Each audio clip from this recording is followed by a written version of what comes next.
Honda cukup pasif dalam bursa transfer pembalap MotoGP walau susunan pembalap mereka masih kurang. Menurut pengamat MotoGP, Carlo Pernat, ketidakpastian soal sponsor bisa jadi menjadi penyebabnya. Honda sedang mengalami krisis yang cukup pelik. Absennya Marc Marquez benar-benar memberi dampak terhadap performa Honda secara keseluruhan pada MotoGP. Upaya mengubah motor RC213V agar mengakomodir gaya semua pembalap Honda malah berujung nestapa. Sementara Marquez kesusahan sebelum melewatkan sisa musim karena cedera, pembalap Honda lainnya jauh dari kata memuaskan. Pembalap Honda selain Marquez, yang kontraknya masih berlaku sampai 2024, bahkan santer dikabarkan akan hengkang. Pol Espargaro selaku rekan setim Marquez sudah putus asa soal masa depannya di Repsol Honda dan kabarnya akan kembali ke KTM. Pembalap LCR Honda, Takaki Nakagami, dibayang-bayangi ancaman lengser karena performa kuat kompatriotnya, Ai Ogura, di kelas Moto2.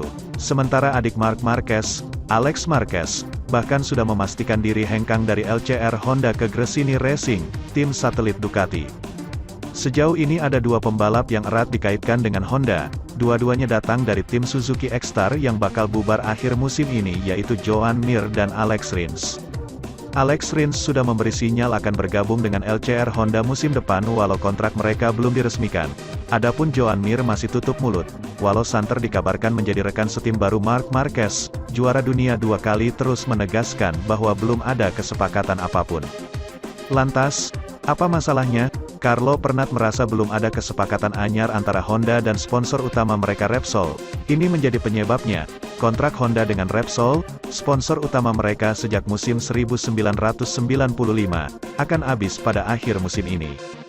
Saya tidak memiliki informasi pasti tentang ini, ucap Pernat kepada Man on Wheels, dikutip bolasport.com dari Tutomotori Web, tetapi saya mengenal dunia ini dengan baik dan saya dapat mengatakan bahwa sesuatu sedang terjadi di sana dengan sponsor mereka. Mungkin ini hanya masalah peninjauan ulang kesepakatan, yang telah berlangsung selama hampir 3 dekade. Yang pasti jika Repsol hengkang dari MotoGP, akan menjadi pukulan berat bagi Honda, tapi juga bagi seluruh paddock. Sementara itu, soal pengembangan motor Ducati punya reputasi sebagai pabrikan paling berani pada MotoGP. Saking beraninya pabrikan merah pun membuat rival gerah. Sang General Manager, Gigi Dalicna, dianggap sebagai otak di balik gila-gilaannya Ducati, dalam urusan mendesain motor sejak kedatangannya pada 2014. Pada era Gigi Dalicna Ducati terampil mengeksploitasi celah regulasi teknis MotoGP, untuk menciptakan perangkat kurang lazim pada MotoGP. Desmosedici GP yang awalnya terlihat seperti motor balap biasa, kini lebih mirip pesawat terbang, karena komponen aerodinamika hingga pengatur ketinggian suspensi roda. Meski begitu, eksperimen Ducati nyatanya berhasil.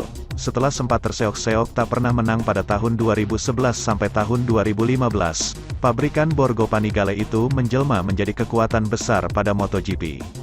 Ducati bahkan menjadi primadona dengan banyaknya pembalap yang bisa tampil kompetitif bersama mereka. Langkah Ducati bukannya tanpa perlawanan, sudah menjadi hal yang normal ketika pabrikan lain memprotes peranti anyar pada motor Ducati, utamanya pada awal musim. Terbaru pabrikan ramai-ramai memprotes Ride Height Device, alias sistem pengatur subsensi Ducati yang dibawa pada awal musim ini. Teknologi ini sebenarnya jamak dipakai di motocross, akan tetapi Ducati membawanya ke level yang lebih tinggi. Awalnya hanya menurunkan suspensi roda belakang saat start, Ducati mengutak-atiknya hingga bisa diaktifkan secara manual ketika diinginkan. Pabrikan lain terpaksa mengekor karena pengaruh yang besar dalam lomba. Honda, Yamaha, Suzuki, Aprilia, KTM ikut memakainya.